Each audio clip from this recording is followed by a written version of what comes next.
शिक्षा के क्षेत्र में इस तरह का काम हो रहा है, ये बेहद ही दुख की बात है। अब हत्या हुई है, कैसे मृत्यु हुई है, ये जांच का विषय है।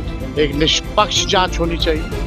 भारत सरकार, बिहार सरकार को मिलकर के नेपाल सरकार के साथ एक गंभीर जांच करनी चाहिए और जो भी दोषी हैं उस पर कार्रवाई होनी चाहिए। नमस्कार, मेरा नाम आलोक है। आप लाइव स्ट्रीज देख रहे हैं। देखिए, ज्ञान बिंदु जीएस एकेडमी के डायरेक्टर रोशन आनंद को आज जेल से मुक्ति मिल गई। हम यूं कह लें, उन्हें जमानत मिल गई और जमानत मिलने के बाद वो सीधा सहरसा गए हैं।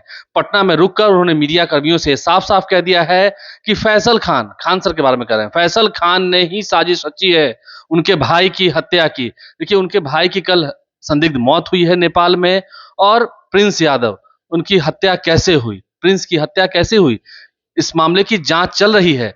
फिलहाल पुलिस देखना होगा आगे क्या करती है। लेकिन तेजस्वी यादव नेता प्रतिपक्ष हैं, पटना आए हैं। पटना पहुंचने के साथ उन्होंने कहा है कि रोशन आनंद सर तो पढ़ा रहे हैं, शिक्षक हैं, उन्हें न्याय मिलना चाहिए और जो दोषी हैं उन पर सख्त से सख्त कार्रवाई होनी चाहिए।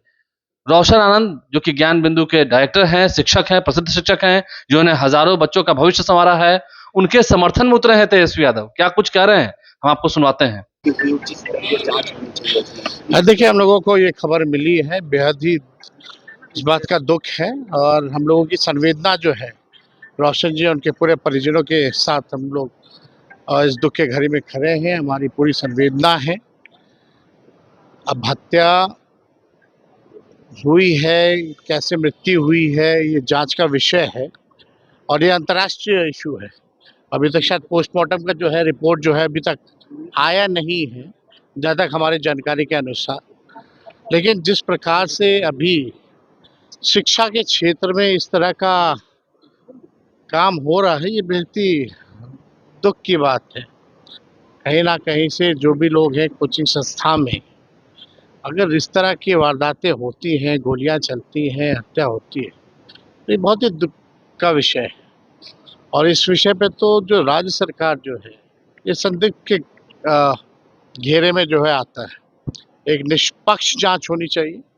भारत सरकार, बिहार सरकार को मिलकर के नेपाल सरकार के साथ एक गंभीर जांच करनी चाहिए और जो भी दोषी हैं उस पर कार्रवाई होनी चाहिए। मंत्री फिर से बंगले को लेकर के सवाल उठा रहे हैं, कुछ मंत्री हैं बिहार वो आप जानो भैया, आपको कोई मतलब नहीं इस चीज़ों से।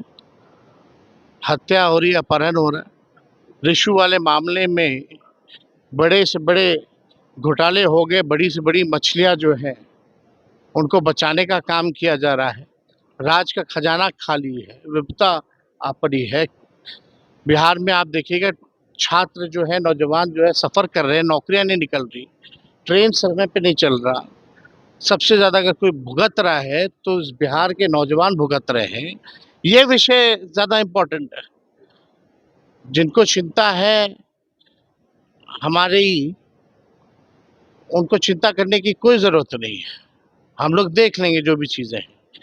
बिहार को पहले सत्ता में बैठे लोग जो छल कपट से आए हैं, 10-10 हज़ार रुपये बांट करके आए हैं, खजाना खाली करा दिया गया, उनको कम से कम बिहार को देखना चाहिए।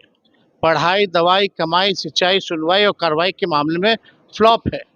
केवल फोटो शूट होता है, रील बनाते हैं सरकार के लोग और बड़ी बड़ी बातें फेंकी जाती है।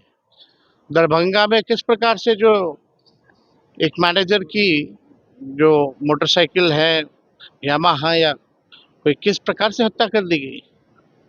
दिन दहाड़े डकैती चल रही है, चोरी हो रही है, किसान तबाह है, सिंचाई से परेशान है।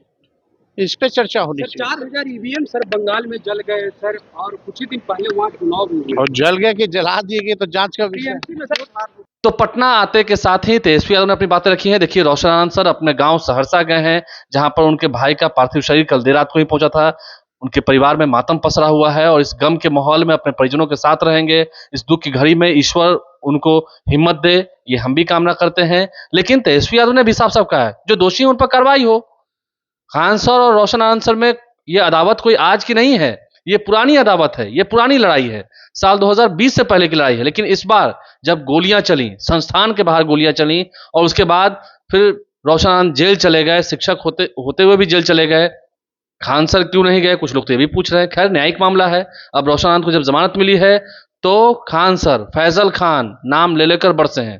आपने सुना है तेजस्वी यादव ने क्या कहा, ये भी हमने आपको सुनवाया है। हमारे चैनल को सब्सक्राइब कर लें, साथ साथ अगर इस वीडियो को फेसबुक पर देख रहे हैं तो पेज को लाइक करना ना भूलें। धन्यवाद।